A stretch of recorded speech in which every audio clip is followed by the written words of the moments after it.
Thank you all for joining today's webinar on SARS-CoV-2 for healthcare respiratory fit testing.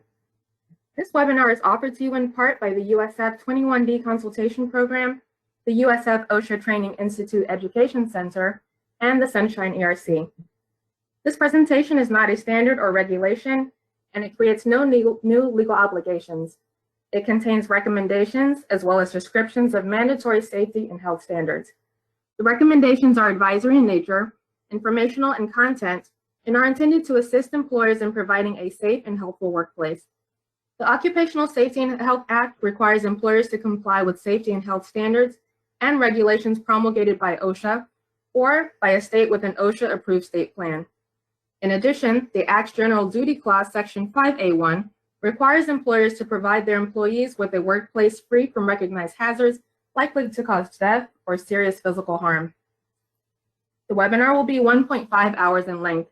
We will reserve approximately 20 minutes at the end of the webinar to answer questions. You may experience some delays during the presentation as we transition between speakers. A few ground rules before we begin. You have been entered in listen-only mode. Please enter your questions as they arise into the questions box. All questions will be answered at the conclusion of the presentation. Disclaimer alert, no manufacturers seen or discussed during the presentation are endorsed by USF SafetyFlorida. If you should experience any technical difficulties during the presentation, please contact your department's IT help desk. A copy of today's PowerPoint will be sent to the email address you entered at the time of registration within 5 business days. Finally, a survey will be distributed towards the end of the webinar. It will take 2 minutes to complete. Your feedback is very important to us.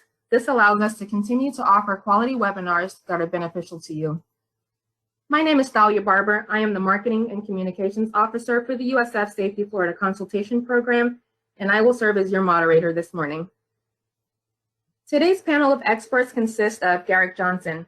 Based in Lakeland, Mr. Johnson serves as a USF SafetyFlorida consultant to employers in the Northern region. Garrick Johnson began his career in the field of environmental chemistry after graduating from the University of Florida in 1996.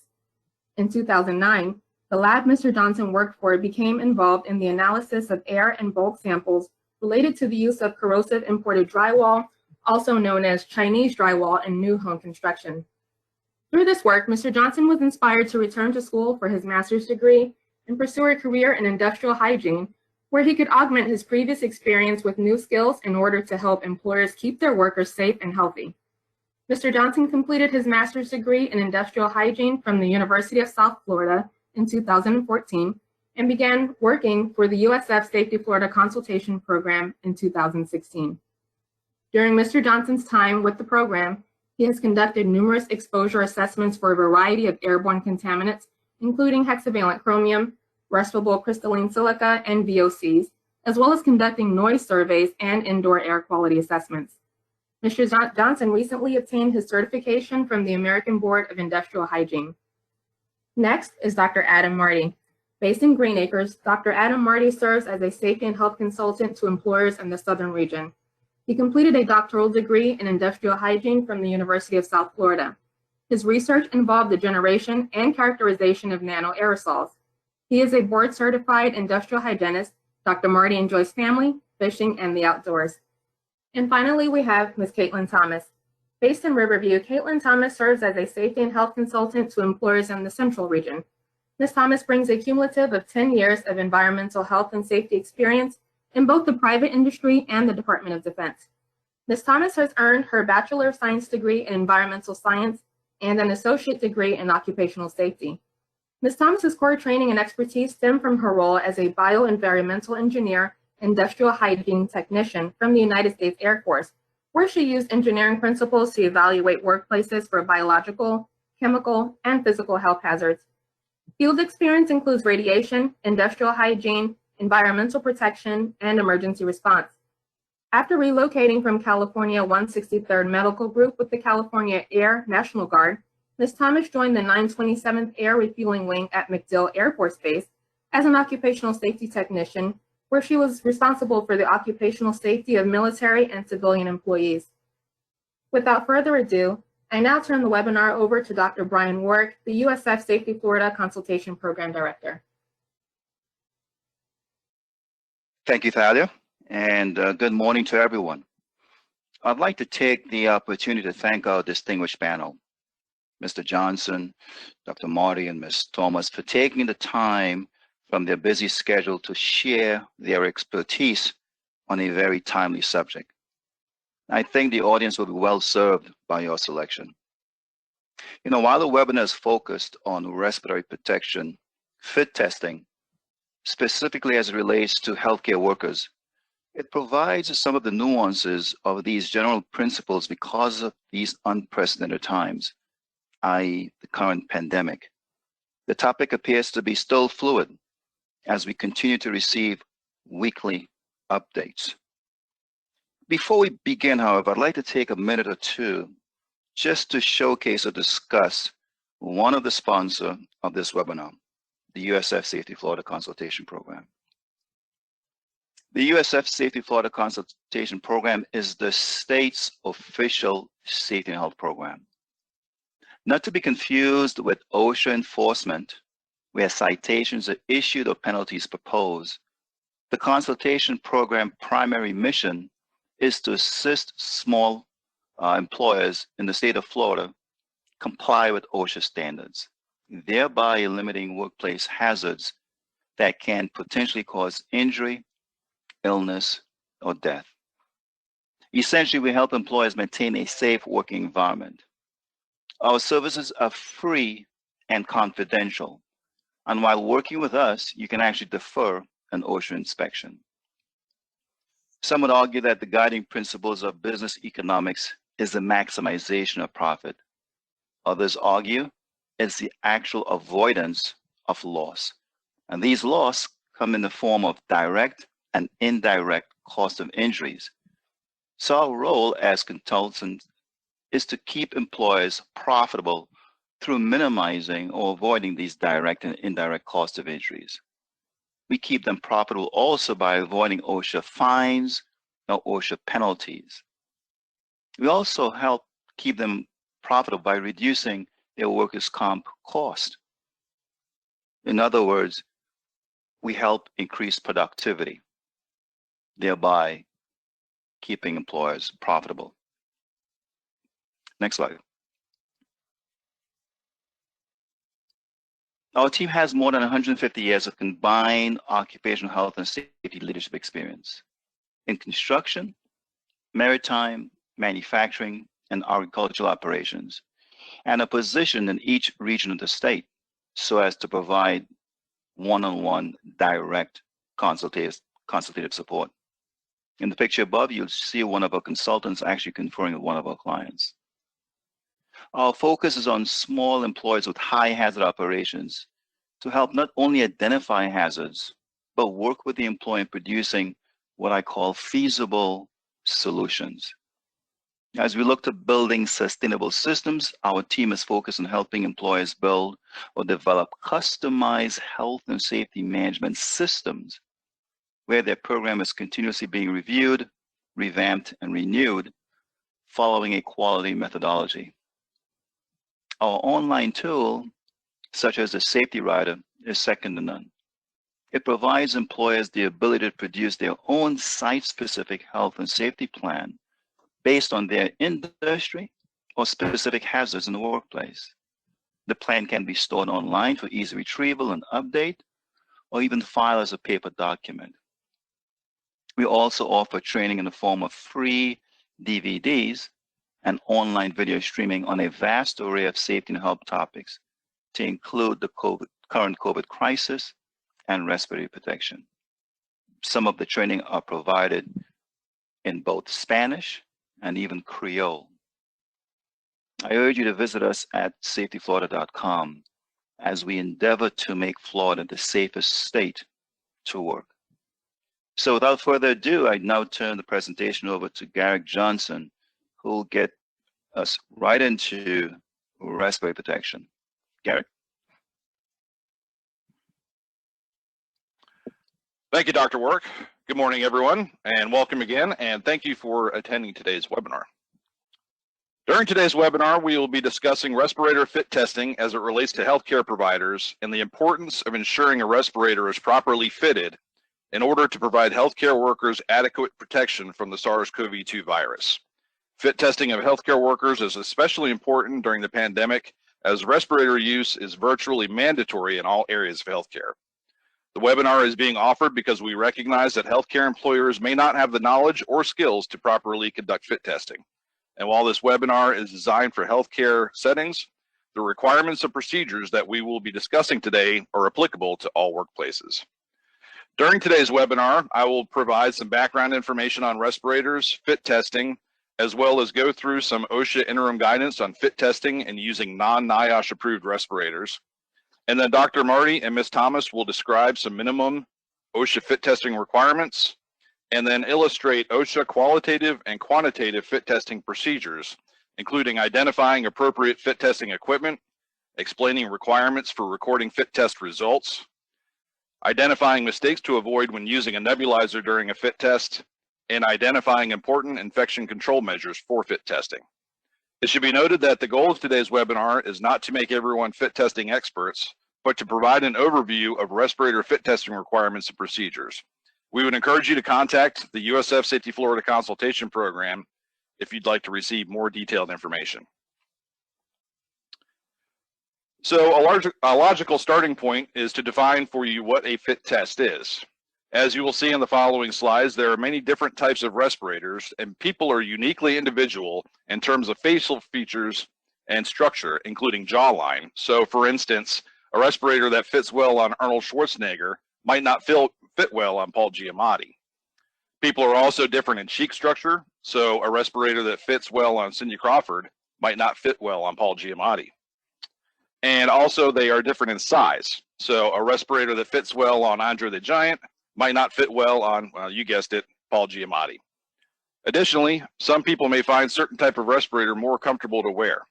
Fit testing uses specific, relatively easy to follow protocols that are outlined in Appendix A of the OSHA Respiratory Protection Standard and can be performed either qualitatively, meaning that the person being fit tested has to provide some feedback while being challenged, or quantitatively, meaning sensors and monitors are used to empirically determine fit adequacy. Or put more simply, qualitative fit testing is a subjective test and quantitative fit testing is an objective test.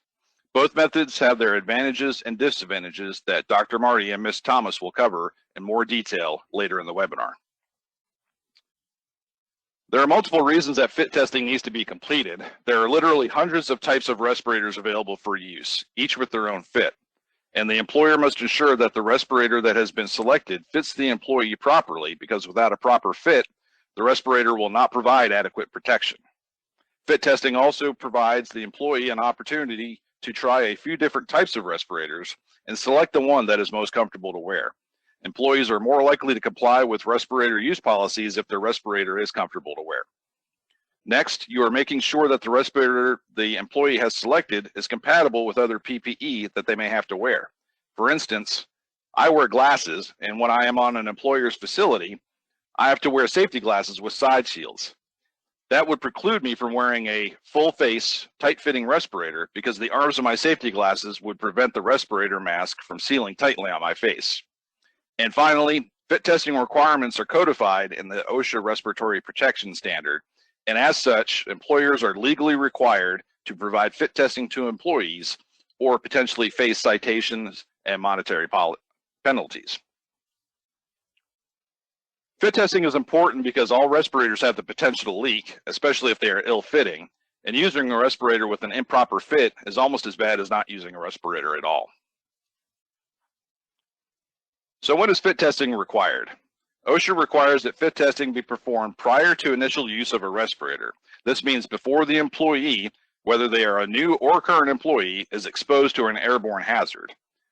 Following that, the fit testing has to be redone at least annually, or when a different make, model, style, or size of respirator is used. Additionally, if the employee, employer, or a medical professional makes a visual observation of a physical change that could affect a proper fit, or if the employee notifies the employer or medical professional that the current respirator is not acceptable.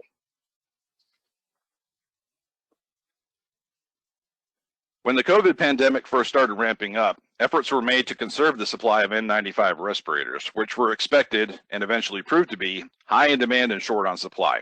In March, OSHA issued interim guidance to field offices instructing them to use quote-unquote enforcement discretion, which if I translate from government speaking into English means that we probably won't issue you a citation.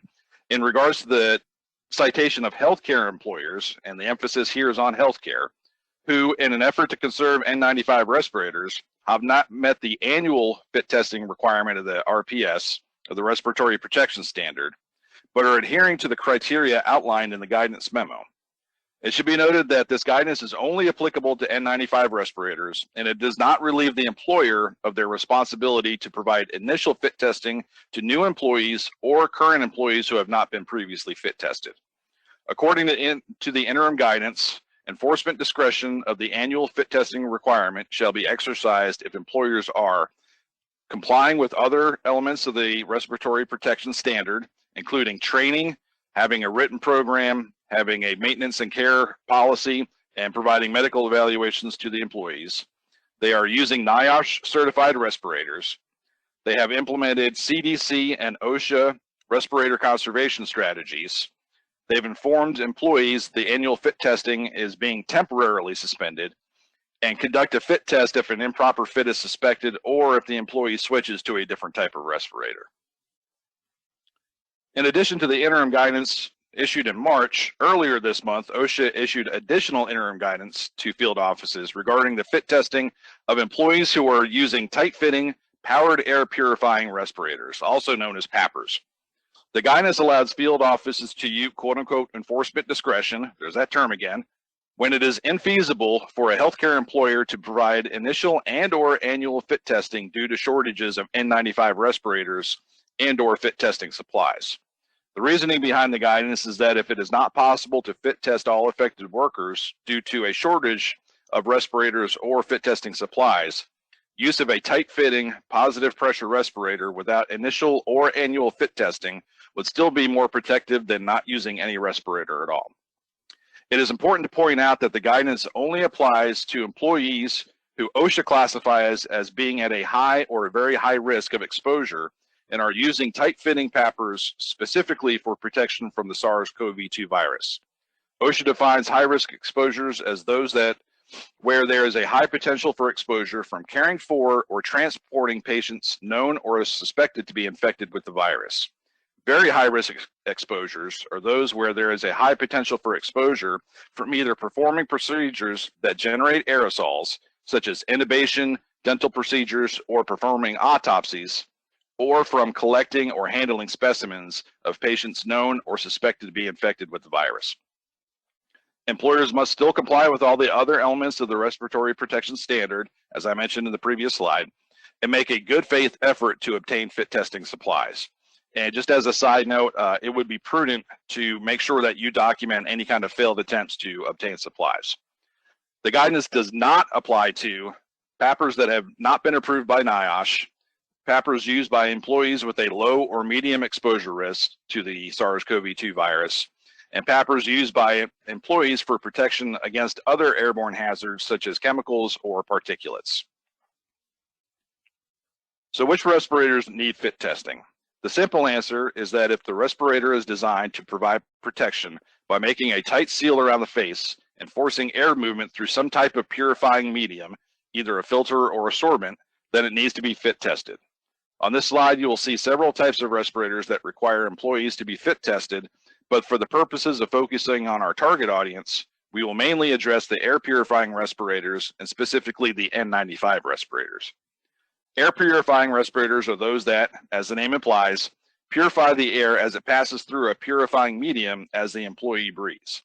The key is that the employee is breathing the ambient air, which is assumed to have some sort of contaminant, and the medium captures and retains the contaminant before it can enter the employee's respiratory tract. This is opposed to a supplied air respirator, or SCBA, where the employee is breathing uncontaminated air that is supplied either by an airline hose or tank. These other respirators have special requirements for fit testing, and we would encourage you to contact us if you would like more information. On this slide, we have illustrated a few common types of air purifying respirators commonly found in medical settings. The most commonly used, obviously, is the N95 filtering facepiece respirator, but as they were getting to be in short supply, healthcare providers found themselves having to resort to half mask and even full facepiece respirators equipped with particulate cartridges. We want to take a moment to differentiate between what is a respirator and what is not a respirator. Face coverings such as bandanas, homemade masks, gaiters, t-shirts tied around the face, etc., are not respirators. Neither are surgical masks or dust masks. And dust masks can be differentiated from the N95 respirators in that they do not have NIOSH markings on the exterior and typically only have a single strap. The key difference is that these respirators are not tight-fitting and are not intended to provide personal protection, but to provide protection to others in your surroundings. To be considered a respirator must have a NIOSH approval label and code on the respirator itself or in the packaging that it came in. There have been reports of counterfeit respirators hitting the market, so it is imperative to ensure that the respirator you are considering is a NIOSH approved respirator. Verifying if a particular respirator is NIOSH approved is easy. Each model of respirator that has been approved by NIOSH receives a TC approval number. Sometimes this number is on the respirator itself, as seen here in a respirator that I have, but it can also be found in the documentation that comes with the respirator. Once you have the TC number, it's just a matter of simply going to the NIOSH website and typing the TC number in.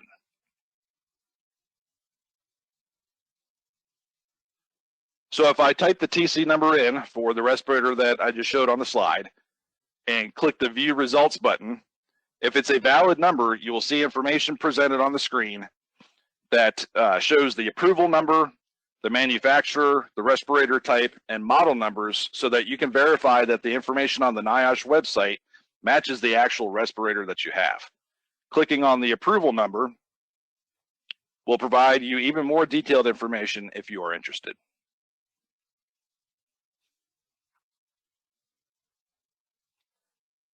As we mentioned earlier, there are several types of respirators, some of which do not require fit testing. The reason for this is, unlike tight-fitting respirators, these respirators do not rely on a tight seal between the respirator and user's face, but rather use continuous positive pressure to prevent leakage into the interior of the respirator. Examples of these types of respirators include hoods, helmets, loose-fitting face pieces, and escape-only respirators. Additionally, the OSHA Respiratory Protection Standard allows an exception to the fit testing requirement if an employee elects to use a respirator voluntarily, regardless of what type of respirator is being used. The logic being that since there is no airborne hazard, an ill-fitting respirator will not pose a risk of exposure. However, with the SARS-CoV-2 virus, the exposure hazard is not always evident, so it would be in the employer's best interest to go above and beyond the OSHA requirements and ensure that an employee who is using a respirator voluntarily for protection from the SARS-CoV-2 virus is using the respirator properly and that it fits correctly. Here we have some examples of loose-fitting respirators that do not need to be fit tested. It should be noted that in the pictures on the right-hand side, the medical providers are wearing PAPRs equipped with helmets. The helmets are only required in settings where it can be reasonably assumed that falling objects could present a head injury hazard, and while the helmets look cool, provide no extra respiratory protection and are not required in medical settings. These helmeted respirators are probably being used in these particular cases due to a lack of availability of the non-helmeted PAPRs. And even though this is a little bit beyond the scope of fit testing, we wanted to take a minute or two to address guidance that OSHA issued in April regarding using respirators that are not NIOSH approved, but have been approved under foreign certification standards. The guidance stresses that the employer must have all the elements of an effective respiratory protection program in place and contains specific details employers must follow that would take too much time to cover fully here. The primary purpose of the guidance is to ensure employers make good faith efforts to provide the most appropriate respiratory protection that is available. And to accomplish this, employers should prioritize efforts to acquire and use NIOSH approved respirators first. Then, if those aren't available, using respirators certified in countries other than China, and then if neither of those are available, using respirators certified in China, and then if none of those three are available, using masks such as medical masks or procedure masks. Additionally, employers should also prioritize effort to acquire and use respirators that have not exceeded manufacturer's recommended shelf life, prioritize efforts to use respirators that have not exceeded their intended service life, and then only using homemade masks and improvised mouth and nose covers only as a last resort. Here's a table of some air purifying respirators taken from the OSHA website that lists various performance standards by country and a cross-reference of their acceptable respirator classifications to the respective NIOSH approved classifications. So for example, if you were looking at purchasing an acceptable equivalent for an N95 respirator from a vendor that had respirators that were manufactured in Australia, you would need to verify that the respirator is a P2. Here's a similar table that shows foreign approved respirator cartridges and their NIOSH equivalents. And once again, both of these tables are located on the OSHA website for easy reference. So to finish my portion of the presentation, we have a quick poll question for everybody to answer. And it's a simple question, so we'll only give everybody about a half a minute or so. And the question is this: can everyone be successfully fit tested? As I said, we'll give everybody about 30 seconds to answer, and then we'll go through the results.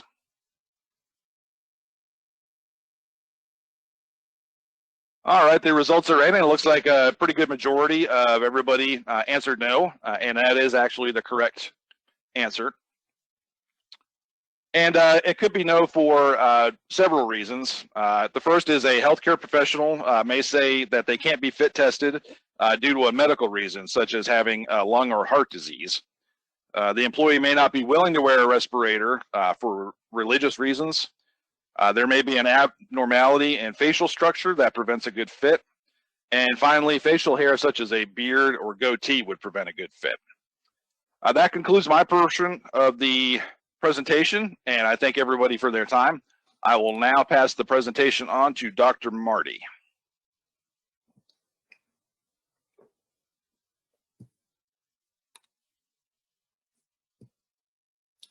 Thank you, Garrick, and good morning, everybody. My name is Adam. I will be discussing some fit testing requirements that apply to all fit test procedures, and then discuss a couple qualitative fit testing protocols. I think it's important to point out that there are very specific fit testing procedures. These are found in Appendix A to the Respiratory Protection Standard 1910.134. Most of these requirements begin with the employer shall. First, we're going to discuss fit testing procedures that apply to all the protocols. These are the general requirements. Then I'll talk about some qualitative fit test protocols that are most appropriate for fit testing respirators that would be used to protect against the SARS CoV2 virus. These include the saccharin and Bittrex protocols. Next, Ms. Caitlin Thomas will discuss quantitative fit testing protocols using an ambient aerosol condensation nuclei counter.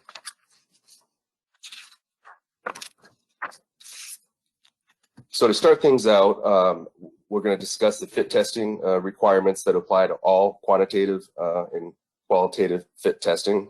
These are found in Part 1A of Appendix A. But before an employee can be fit tested with a respirator, it is important that a medical evaluation is provided to ensure that they can wear a respirator and not have it impair their health. We need to provide a sufficient number of respirator makes, models, and sizes because the respirator must be acceptable and fit the user. The fit tester needs to provide a demonstration and a review of donning, or how to put on a respirator, and its adjustment. This would be including how it should be positioned on the face, how to set the strap tension, and how to determine an acceptable fit. And a mirror is going to need to be provided to assist the wearer in assessing the fit. They'll be asked to select the respirator that provides the most acceptable fit and to eliminate the others. And then the respirator needs to be worn for 5 minutes to assess the comfort. And during the assessment period, Some key points are needed to be reviewed to help the user determine the fit and comfort, including the points noted on the slide. We also need to assess the position of the mask on the face and cheeks, whether the chin is properly placed, the fit across the bridge of the nose, and whether the respirator spans the distance from the nose to the chin. And it would be important to wear other personal protective equipment that could affect the fit. As you see here, goggles and hoods could interfere with the seal on the face. And a person with a beard would not be able to be fit tested. The beard would interfere with the growth, with the seal on the face. OSHA does not allow stubble beard growth, mustaches or sideburns which cross the respirator sealing surface. And any glasses or other personal protective equipment, apparel would need to be either altered or removed. We wouldn't want to remove glasses or PPE. It would be important to find an acceptable alternative and still protect the wearer. And then the fit test subject has to perform a user seal check according to Appendix B1. Again, these are more requirements. The employer shall, and if they don't pass the user seal check, different respirator would need to be retested. So what's a user seal check? It's an action conducted by the respirator user to determine if the respirator is properly seated to the face. There are several types of user seal checks, and depending on the type of respirator that's being used, you could perform a positive pressure check where the user exhales, where the user covers the exhalation valves and exhales gently. The respirator should lift slightly from the face without any evidence of outward air leakage at the seal, or they could perform a negative pressure check where the inlet openings are covered and they inhale gently. The respirator should then collapse slightly to the face, and after holding the breath for about 10 seconds, there should still be a slight collapse on the face. Appendix B does allow manufacturer's instructions if the procedures are at least equally as effective, and this would be important when a user is using an N95 type mask. There's manufacturing instructions that are usually provided and should be followed. We're still in the general fit testing requirements. And before we can fit test a subject with a given protocol, we need to provide them a description of the specific test, the test exercises that will need to be performed, and then the test subject's responsibilities. And if the fit test subject has not already worn the respirator for 5 minutes, they need to do that before we can begin the fit test exercises. And then we can begin to move into the actual fit test exercises according to the specific protocols. There are several test exercises that could be required, again, depending on the protocol. Most of these exercises are performed for 1 minute, and it's important to note that there are specific descriptions and requirements for each exercise. There are also newer modified exercise protocols for the quantitative fit testing. Once the fit test exercises begin, no respirator adjustment is allowed. This would invalidate the test. And OSHA only requires a single passing fit test to determine an acceptable fit. Also, it would be important, it's a good recommendation to question the user at the completion of the protocols about the respirator comfort and to assure that it's acceptable. Now we're moving into the qualitative fit test protocols, the saccharin and the Bitrex solution tests. These tests rely on a person's taste. They rely on a person's senses. You see in the picture on the right, the lady has her tongue slightly extended so she can taste either the Bitrex or the saccharin solution. A nebulizer, a medical inhalation nebulizer, is used to create an aerosol in that test hood. The aerosol that's created has aerosols in the size ranges of the SARS-CoV-2 virus. An aerosol is considered a particulate. Viruses are considered particulates. since we're going to be testing particular type of filters. That's why these fit tests, these specific fit tests that we'll talk about, are most appropriate for the virus. As I already mentioned, these tests rely on a person's senses. It's a pass-fail test. The two most appropriate for SARS-CoV-2 is the saccharin solution and the Bitrix solution protocols. Both protocols have two general requirements, in that the person administering the test must be qualified to prepare any test solutions, to perform the test properly, recognize invalid tests, and ensure that the test equipment is in proper working order.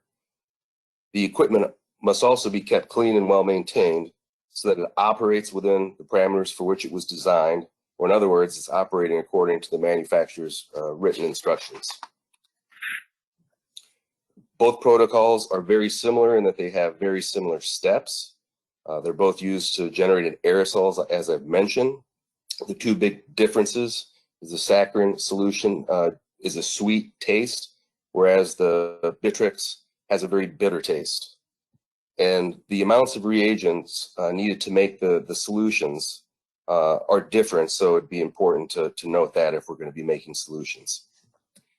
Before we can fit test a person or determine whether they can even taste, sense these agents, they can't eat or drink or smoke or chew gum for 15 minutes before the test. This could interfere with their ability to taste, sense the agents. Before we can do the actual fit test, we need to determine that whether they can sense it or not. This is called taste threshold screening.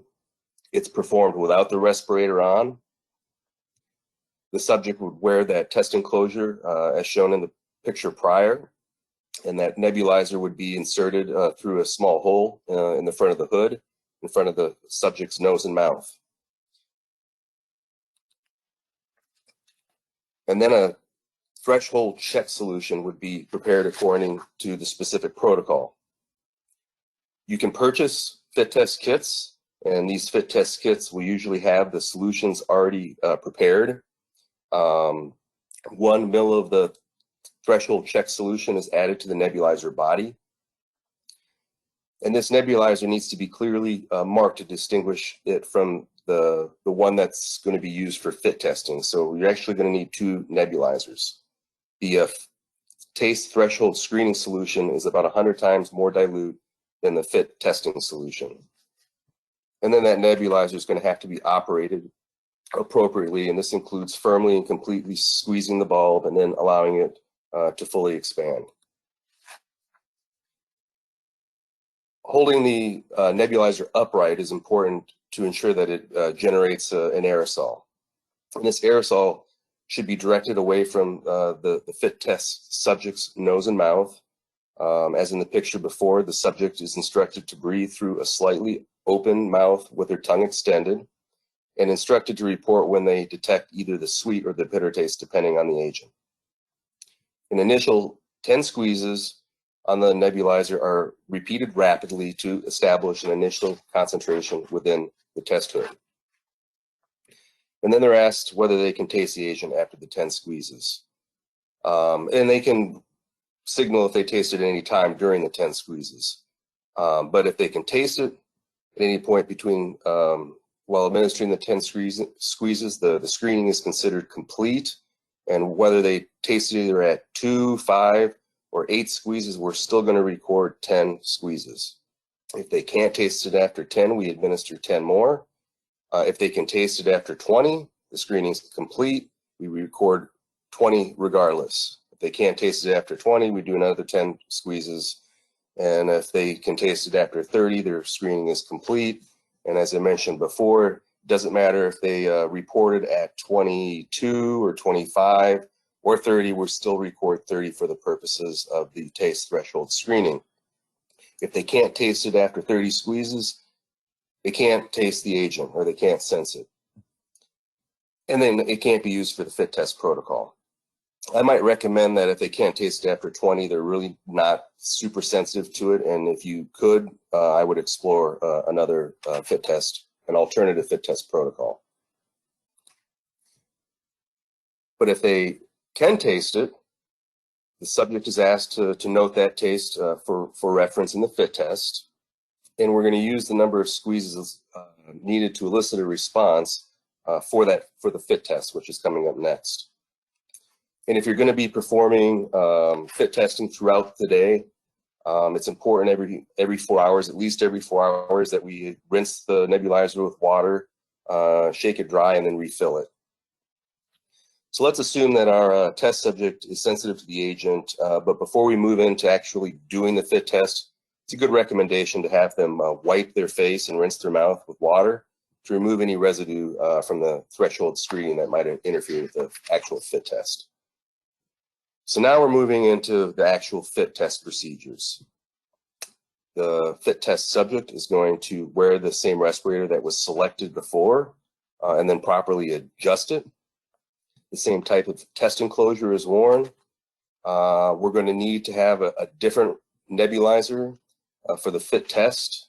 This fit test solution is 100 times stronger than the threshold check solution. And if the solution isn't purchased as part of a kit, it would need to be prepared according to specific protocols. 1 ml of test solution is added to the nebulizer as before.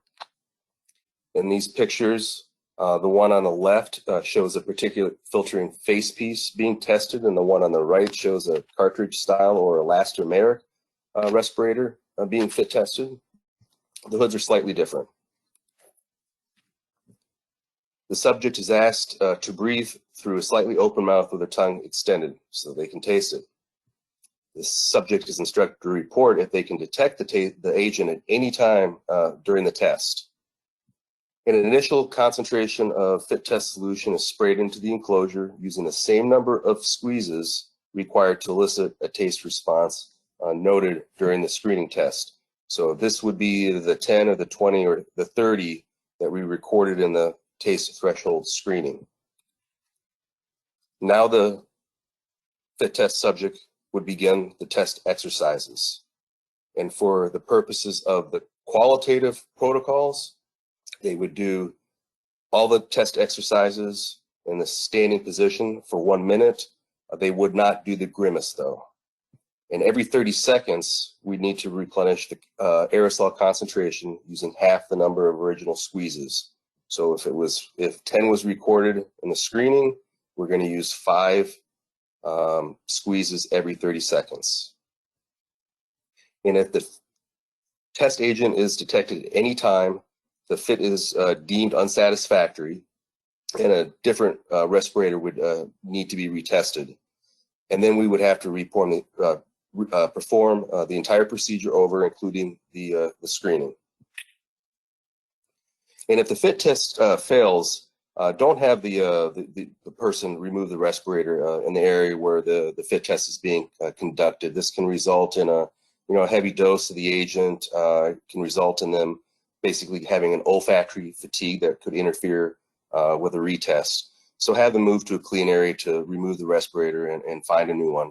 And then it'd be a good idea to wait about 15 minutes before you perform any retesting. But if they can't detect the agent at any time during the exercises, they've passed the fit test. Although it's not required, it is recommended after a successful fit test that the test subject break the respirator seal to confirm that they can still taste it. This is recommended by a couple of the consensus standards, and you could even give a couple more squeezes just to confirm that they can still taste it. And then it's also a good idea to make sure that the nebulizer isn't clogged at the end of the test, just by spraying it against a dark background to visualize the aerosol. There are some advantages to qualitative fit testing. The equipment is generally low cost. You can purchase a complete kit for about $300. So you get a couple kits for easily under $1,000. It's convenient, relatively easy to perform. And if the fit tester is very proficient, they could even fit test several subjects at once.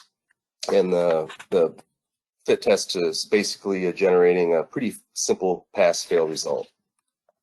There are disadvantages in that it's subjective and it's prone to dishonesty and deception.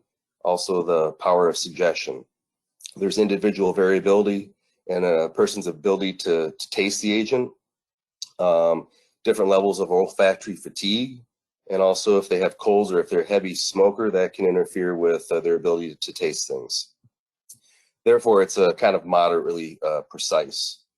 And because of that, it's the qualitative fit tests are usually limited to fit factors of 100 or less, or they're limited to respirators with an assigned protection factor, APF, of 10. We don't typically fit test full face respirators with a APF of 50.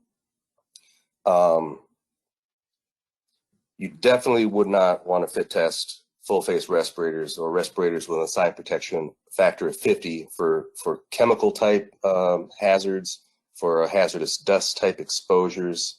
You can get away from, you could get away with qualitative fit testing on a full face respirator because SARS does not have an OSHA limit. And it could be also that the only reason you are using a full face respirator is that was the only type of respirator that actually was available. There are some nebulizer mistakes to avoid. Don't overfill it and don't underfill it.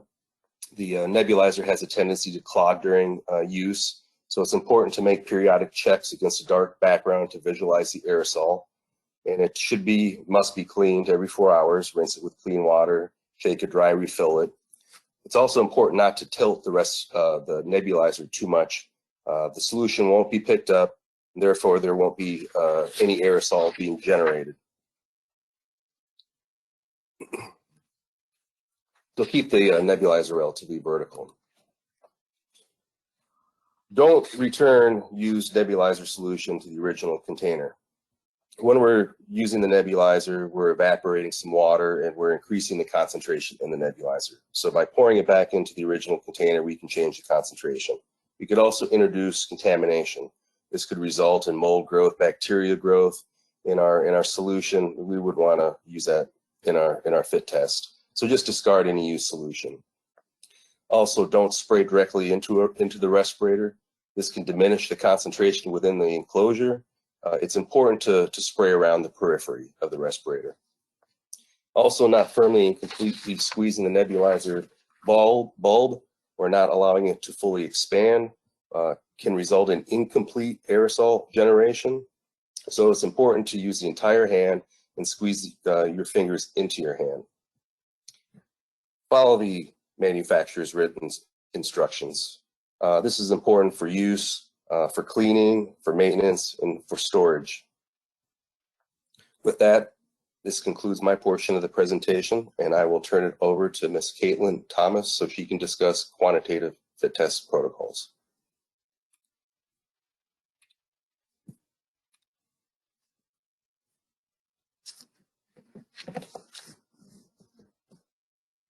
Thank you, Dr. Marty, and thank you all for your continued participation throughout our presentation and sharing with us your valuable time.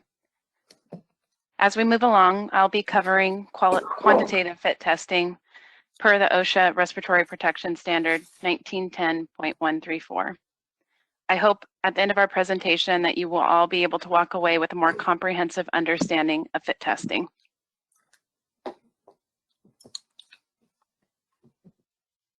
As we start off, one may ask, what is quantitative fit testing? Please note throughout the rest of my presentation, I may refer to quantitative fit testing as an abbreviated representation, QNFT. QNFT is similar to qualitative fit testing in that it has the same purpose to accomplish a proper fit with a respirator. Qualitative fit test is subjective and the quantitative fit test is objective.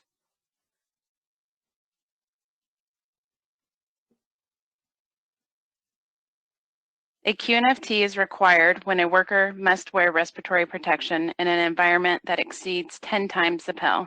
Note that SARS-CoV2 has no OSHA PEL, and OSHA does not specifically require QNFT for exposures to SARS-CoV2.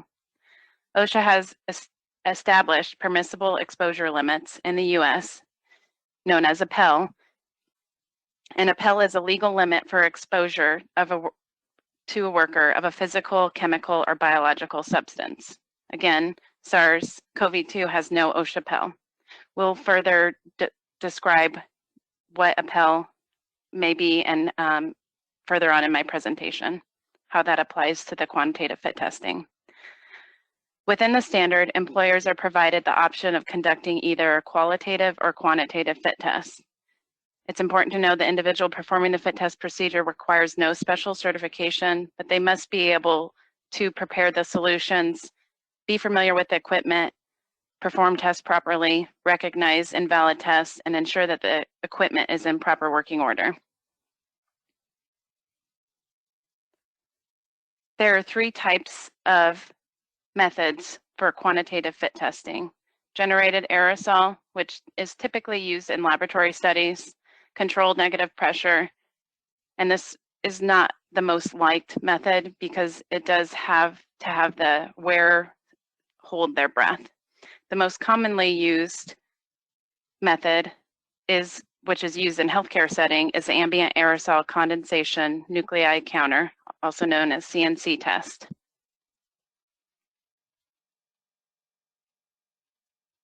I'd like to recognize that many health and safety experts recognize that measuring fit factor by using the ambient aerosol QNFT method is a superior method to qualitative fit testing, in that it is objective and you do get hard numbers from the software or test that is printed out by the machine you use for quantitative fit testing. Using quantitative versus qualitative ensures a better fit, better documentation, better compliance for a better protected workforce.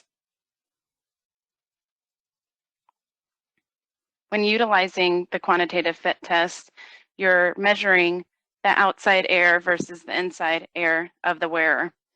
Sometimes, because healthcare facilities can be a particularly sterile environment, the ambient particles might not be as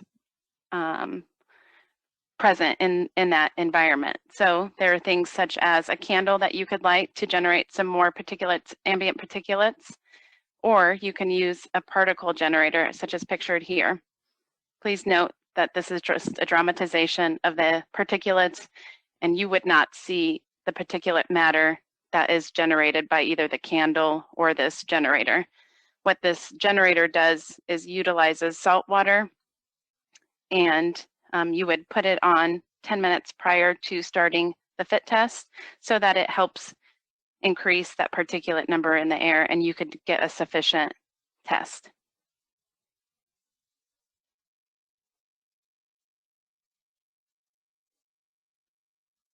The Porter Count Plus fit test is just an example of a quantitative fit test machine. It measures the particle concentration inside and outside the respirator, and it calculates a fit factor. The fit factor is a ratio of 2 measurements. As you see here, you can kind of get an idea of how the test is completed.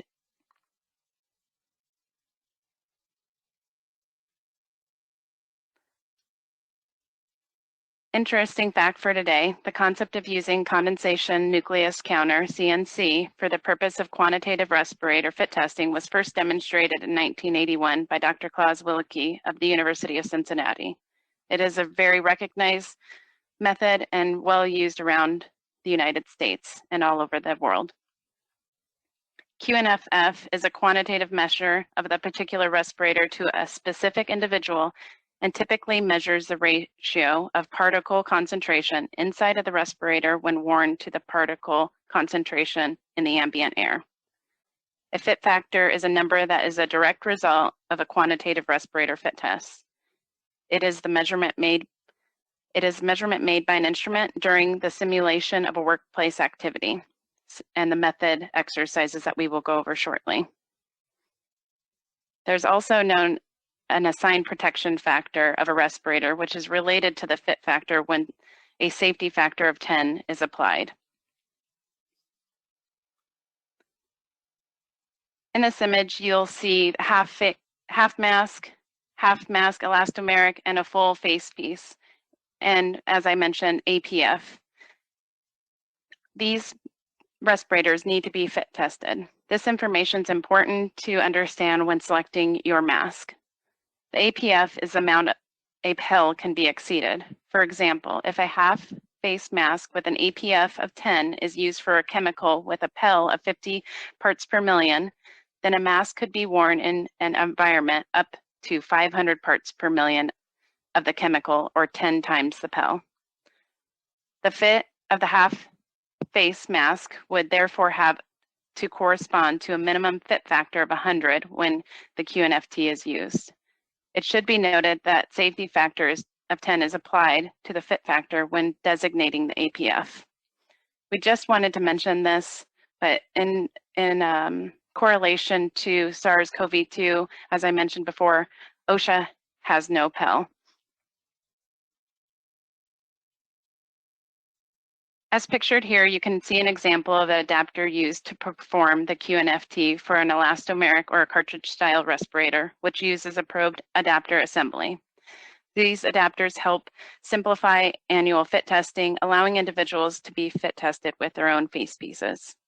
Adapters are face piece specific and offered by many manufacturers.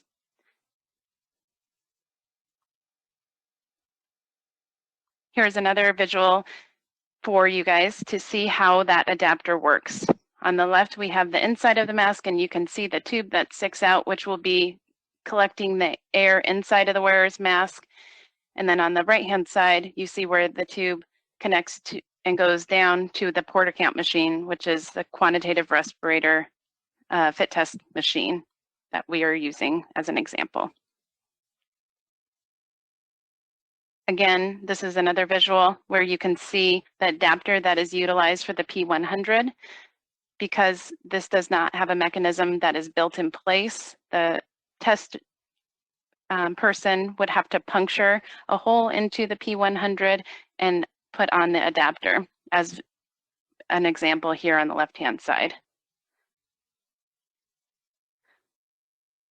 Please be sure to reference the temporary enforcement guidance for healthcare respiratory protection for annual fit testing for the N95 filtering face pieces during the COVID outbreak.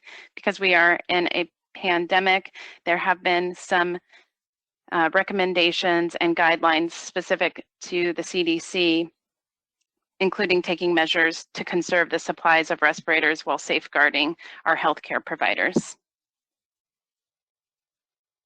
If anybody needs additional information on that, I'm happy to offer that at the end of our presentation.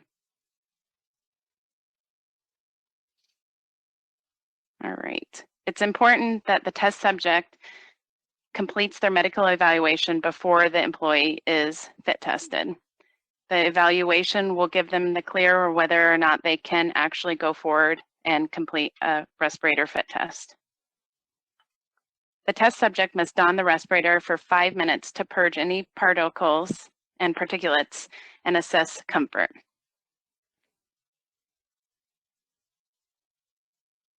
Check the following conditions for the adequacy of the respirator fit.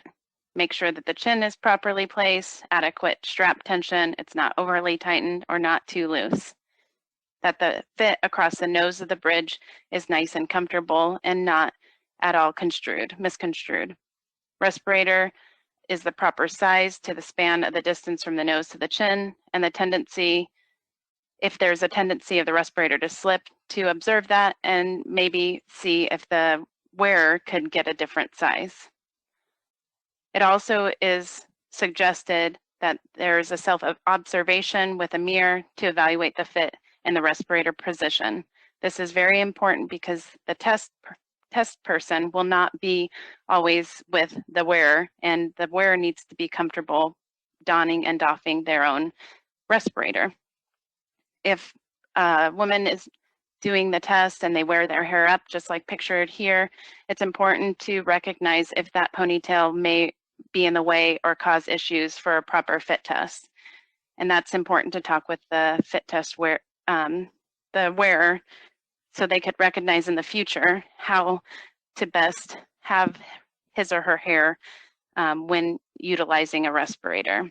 Also, if a wearer wears hearing protection or eyeglasses, that they wear that during the fit test so you can ensure a sufficient fit test outcome, and the integrity of that test is valuable.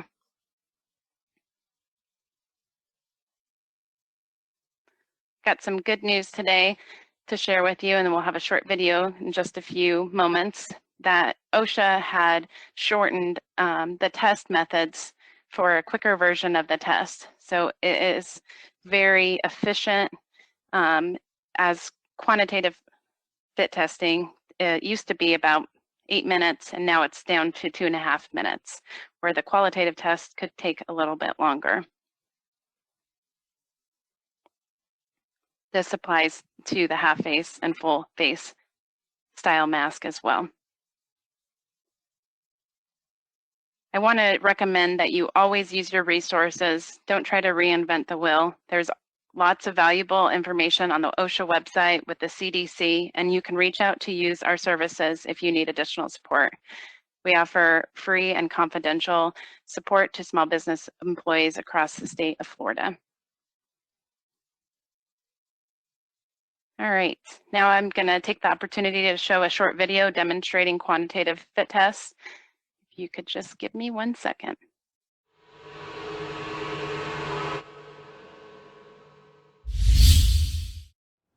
Hi, I'm Paul Kulik, Technical Sales Specialist at TSI.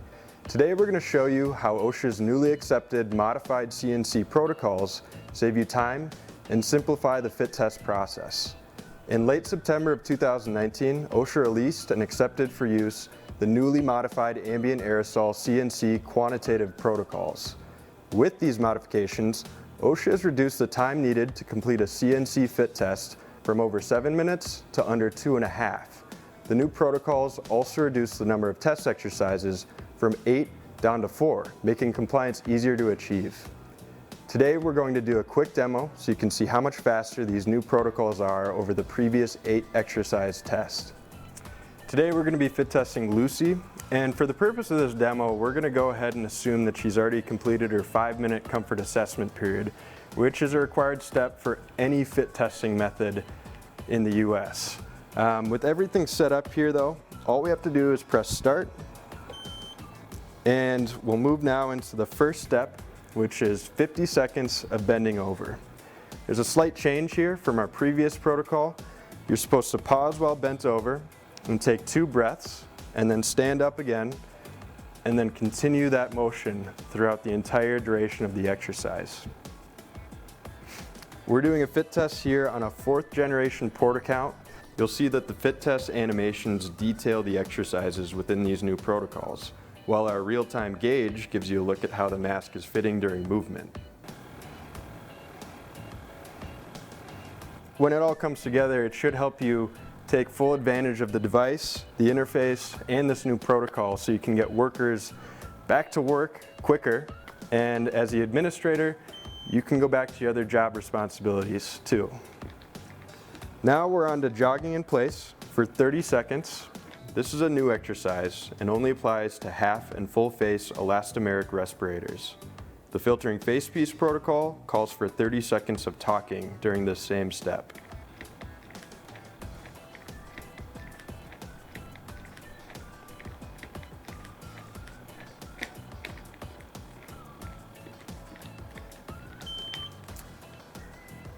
We're on the 3rd step now, which is 30 seconds of head side to side. And Lucy should be pausing when her head is turned all the way to one side, take 2 deep breaths, and then continuing the motion, and then taking another 2 breaths on the other side. Again, you repeat this exercise without stopping for 30 full seconds.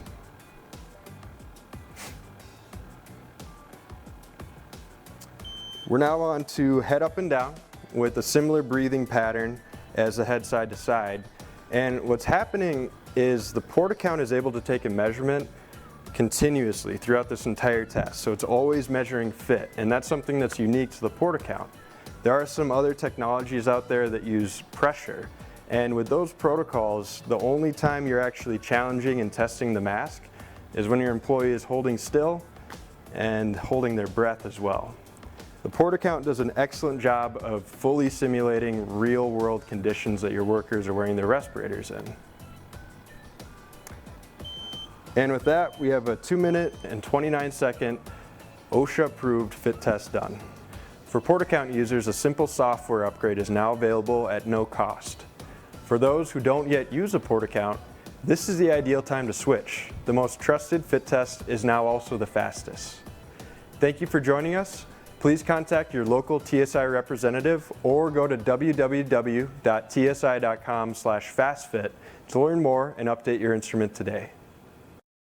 All right, so that was a quite painless example and shows you that the quantitative fit testing offers a higher confidence test for not just the wearer, but also the employer.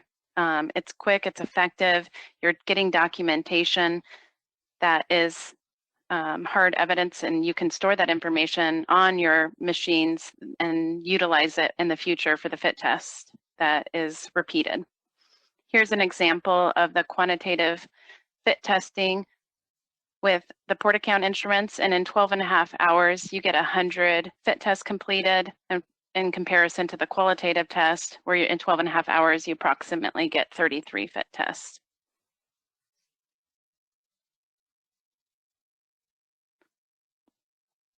Some advantages and disadvantages. The qualitative relies on taste, smell, irritation, and yield a pass or fail result. The quantitative methods are conducted with instruments equipped with detection technology, computing capabilities, and calculate a numerical test result, which is then categorized as a pass or fail. There are some upfront expensive costs, but when you consider the return on investment, those upfront costs could even out. Here's an example of our fit test record that the QNFT would generate. This information, like I said, with the software of the machines that you use can be stored on the computers. And OSHA requires fit testing records contain the employee name or identification number, the type of fit test, the specific respirator, the date of the test, the result, and the fit test record must be maintained to the next fit test. Here's an example of a fit test card, which it is also recommended to give to the employees so they can have it with them until the next fit test. The fit tester should perform hand hygiene as deemed appropriate by the employer's organizations, adopted practices for reducing transmission of COVID-19. Those who the WHO makes recommendations for hand hygiene, including frequent hand washing and the use of sanitizing rubs. It's important to utilize your employer's exposure control plan so that you can avoid any issues. That concludes the portion of my presentation. I'm going to hand it over now to Mr. Gerard for questions.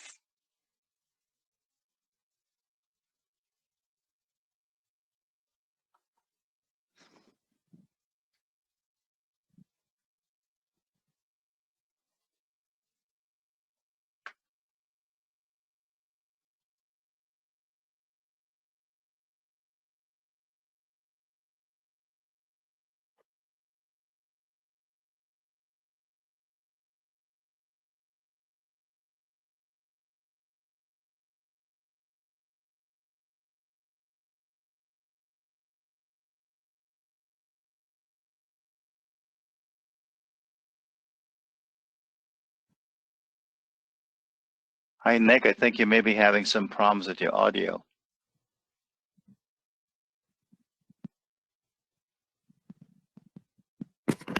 Their first question for Garrick Johnson: when should I replace my N95 respirator? Well, ideally, everybody should replace one every day. But obviously, with the shortages, that might not be possible. The OSHA website and the CDC website do have recommended actions that you can take to sanitize N95 respirators. We've also heard suggestions of issuing a series of respirators to a person. So if a person is working for 5 days, they would be issued 5 respirators. They would wear one on the first day, the second on the second day, and so forth. And by the time they cycle back to the first one, it's been sitting out, and it's believed that the SARS-CoV-2 virus isn't very viable out in the open for more than a couple of days. So the respirator will get naturally sanitized just by sitting out. But ideally, you would replace it every day.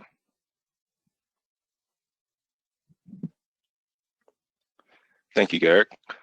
Our next question, also directed towards you. I screen my patients for COVID symptoms. Do I need to fit test my employees? The answer to that is yes, especially if they're going to be wearing a tight-fitting respirator. I know that we did get into some of the voluntary use, but assuming that you are requiring your employees to wear a tight-fitting respirator like an N95, then yes, they do need to be fit tested.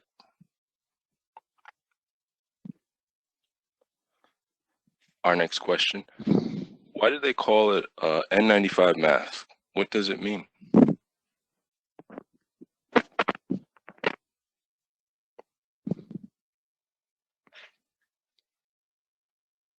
Is that for me also? Okay.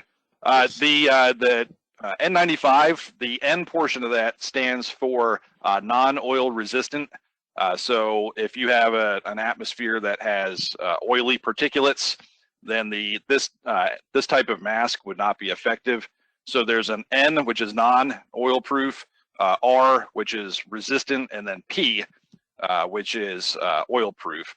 And then the 95 indicates that it is 95% effective at filtering out particles that are 0.3 microns in diameter.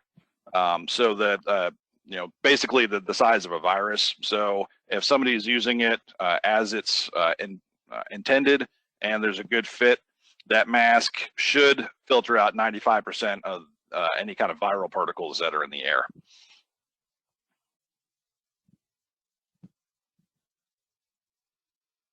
And our next question, also directed to you, Garrick. Are standard N95s appropriate for healthcare settings? I'm not sure what a standard compared to a non-standard N95 is, but if we're just assuming that it's a N95 that you would get either off the shelf or from some sort of vendor, then yes, they are appropriate for healthcare settings.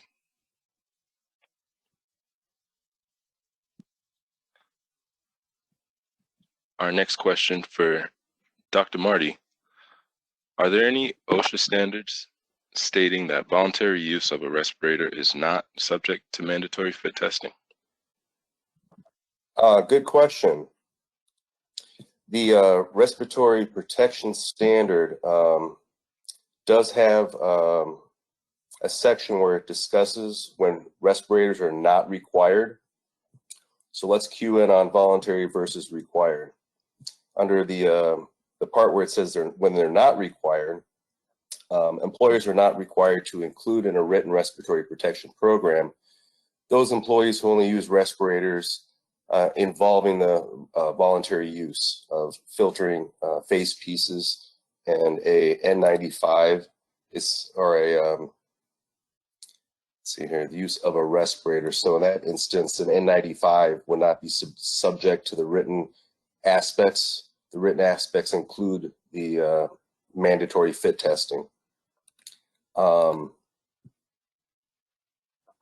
It also refers people to Appendix D for voluntary use. And if we're talking about an elastomeric or a cartridge style respirator, under the voluntary use, you have to do the Appendix D training, and then also establish some written procedures for ensuring that they're medically able to use the respirator, and that would be the medical evaluation, and then also that the respirator is clean, stored, and maintained so that it doesn't, basically turn into a hazard. It doesn't specify fit testing though, so indirectly, the respiratory protection standard does not require fit testing for voluntary use, but it doesn't specifically say it. It's implied throughout several of the line item standards. If I can add also, it's a very good question. If I can add, there are also standards interpretation in the OSHA website that asks this specific question, and I will cite two letters of interpretation. One is dated April 26, 2018, that can be found on the OSHA website, and the other one is dated February 6, 2006. Both answer the question, if the employer allows voluntary use of respirator, is the employer required to do fit testing? And both responses were no. The voluntary use of respirators in work atmosphere, which hazards are not required. The respirator is not to be fit tested, not required to be fit tested. So the short answer is no. As far as citing a standard, you can also use the standards interpretation, but they also put in that in their response, also OSHA's response, that 29 CFR 1910 134 C2 C2 Roman numeral 2. So you can also use that as your backdrop. It's a good question. Our next question, also for you, Dr. Marty. Can my surgical mask be fit tested? No, a surgical mask does not create a tight fit. It leaks. It's not intended to protect the wearer, so it cannot be fit tested because it does not create a tight seal.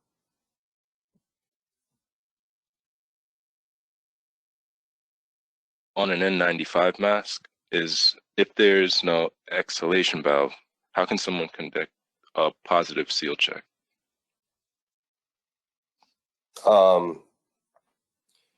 There are sometimes these little exhalation valves that are on N95 type masks. But keep in mind that there's other air that gets out through the filter material as well. Cartridge style respirators have both exhalation valves, inhalation valves. Those can be blocked. If an N95 mask does not have the valve, you still don't just block the valve. There's manufacturer's instructions that need to be followed for conducting user seal checks with the particular type of particular filtering face piece. So look at the manufacturer's instructions when it comes to N95 type masks.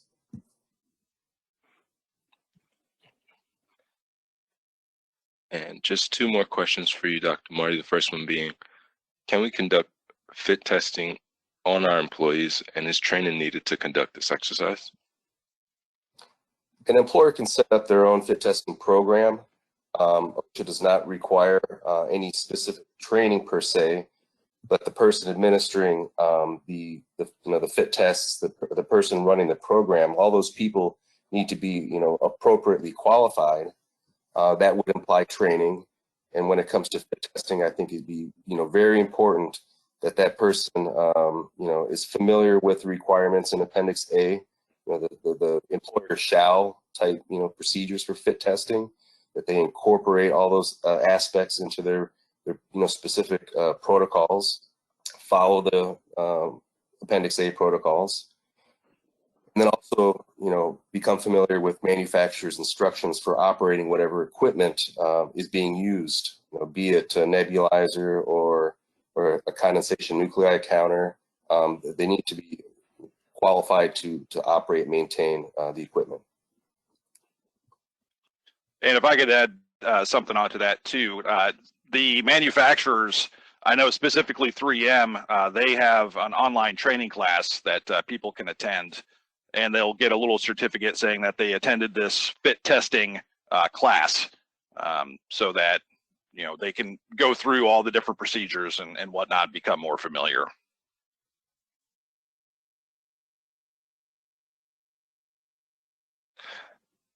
Lastly, where's Dr. Marty located? How can I reach him? I'm located in Green Acres, West Palm Beach area. I take care of the South Florida region. I can be reached by contact information, AMARTY at usf.edu. email would be the best way to do it. amarty@usf.edu.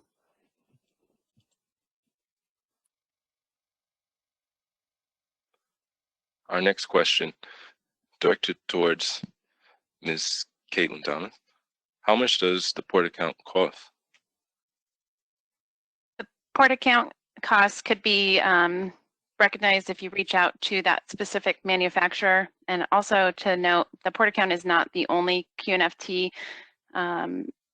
measurement equipment that you can utilize. There are other types of QNFT testing machines that you can utilize. But if you do want to figure out specific pricing, that's something you'd have to reach out to the manufacturer for.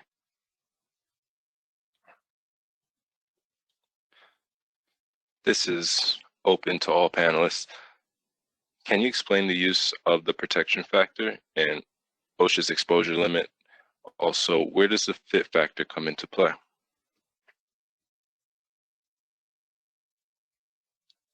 Well, I can answer a little bit, and if Dr. Marty or Mr. Johnson want to add in, they can. The use of the protection factor and OSHA's exposure limit in relation to the fit factor comes in when you're talking about PELs. And as I stated, the PEL is determined by OSHA and other standards, and it's a permissible exposure limit.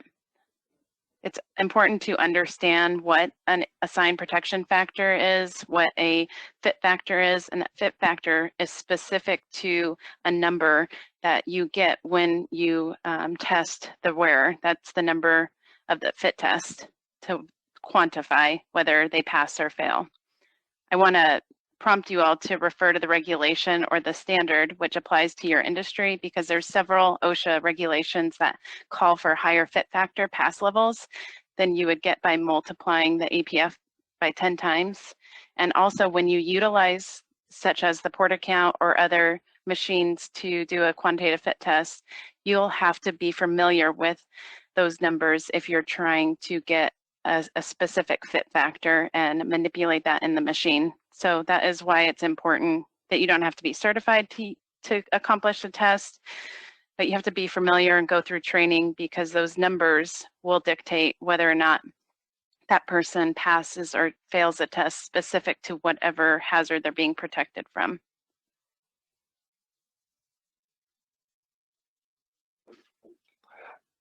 We have a few more questions here that didn't make it to the PowerPoint. Go ahead and go through them. First one being, how long can an individual continuously wear a respirator? For instance, can an ER doctor wear it for an 8 or 10-hour shift?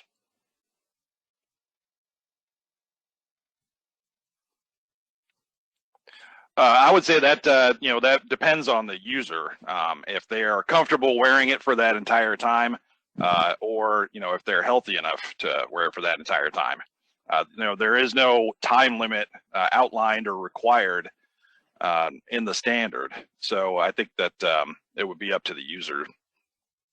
Yeah, and there's various other things to consider. If the environment causes a person to be sweaty, where it could potentially question that fit over a certain period of time, you'd have to take those things into consideration as well.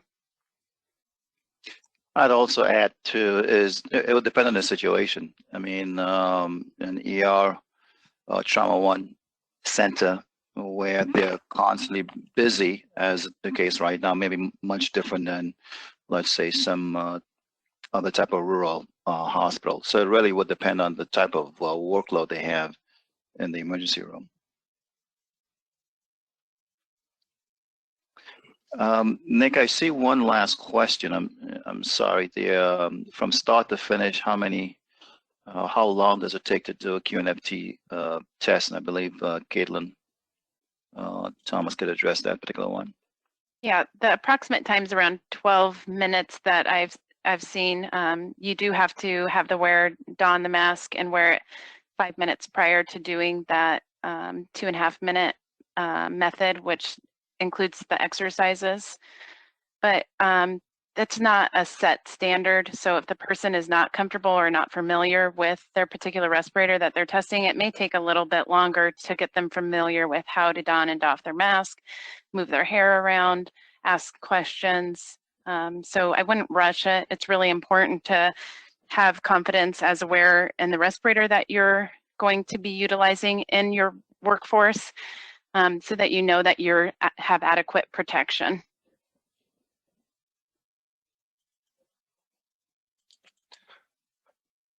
Our next question, is COVID-19 considered a biological hazard?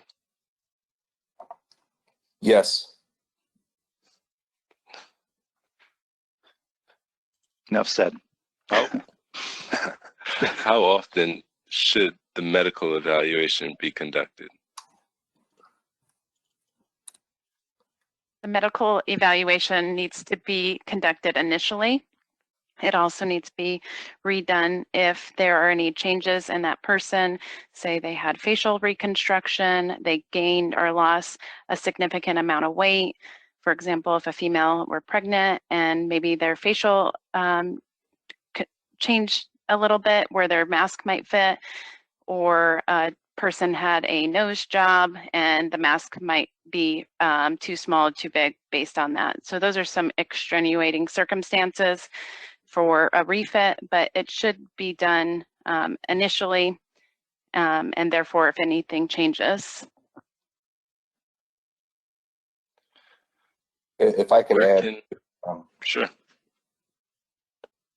You'd also want to consider another medical evaluation if the employee, reports any medical signs or symptoms that might affect their ability to wear the respirator, or if someone like a medical professional informs the person administering the program that the employee should be reevaluated, medically reevaluated.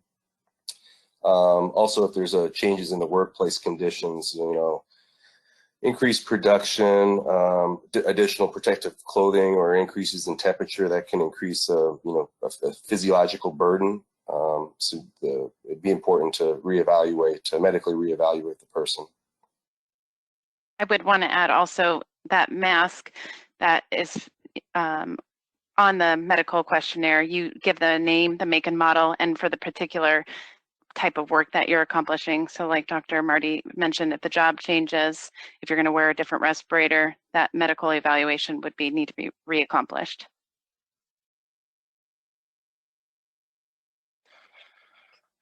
Where can the face mask adapters be purchased from?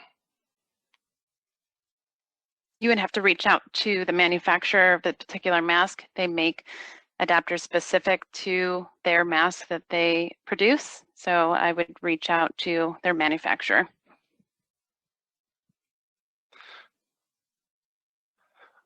What's the difference in standard for medical use versus other uses when it comes to masks? There is no difference.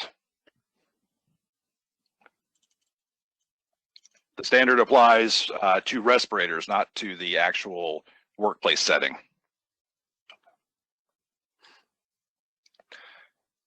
Next question. If an employer is following CDC guidelines and provides N95s, does that mean the use of the same is no longer voluntary?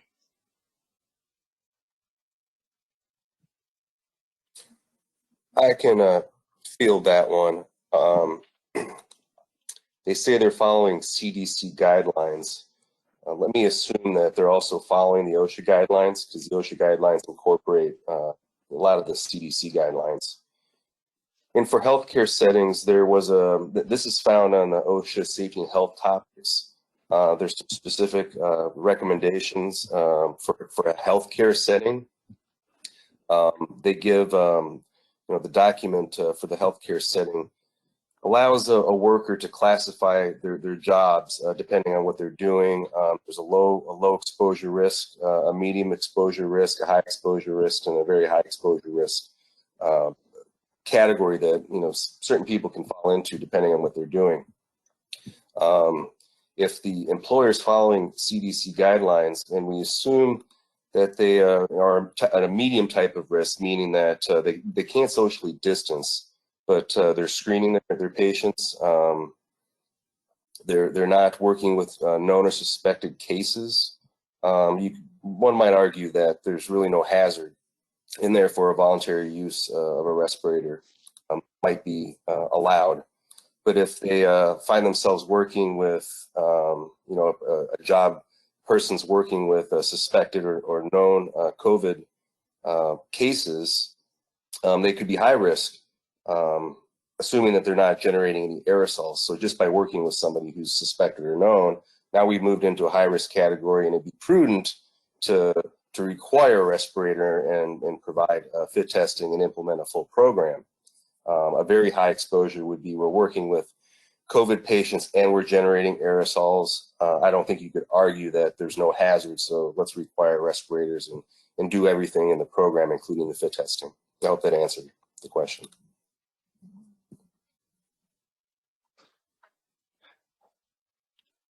And our last question, can a N95 respirator with an exhalation valve be worn in a healthcare setting to protect against the SARS CoV2 virus? It's not recommended. The exhalation valve would allow the wearer's potentially contaminated, breath to escape without being filtered. A respirator with a valve would protect the wearer, but it wouldn't protect the other people. So in a healthcare setting, and really, if we're going to use face masks, be it a face mask that's not a NIOSH approved respirator, but let's wear masks and face masks that don't have exhalation valves, so that at least we're filtering out our cough, sneezes, and our breath. And I would like to add that it's important to recognize that the CDC has made recommendations, OSHA has recommendations, and if your facility goes above and beyond and requires a specific respirator to utilize, that is up to the employer. They do have to meet the minimum requirements, but we are not here to tell anyone what type of mask is appropriate for their work setting.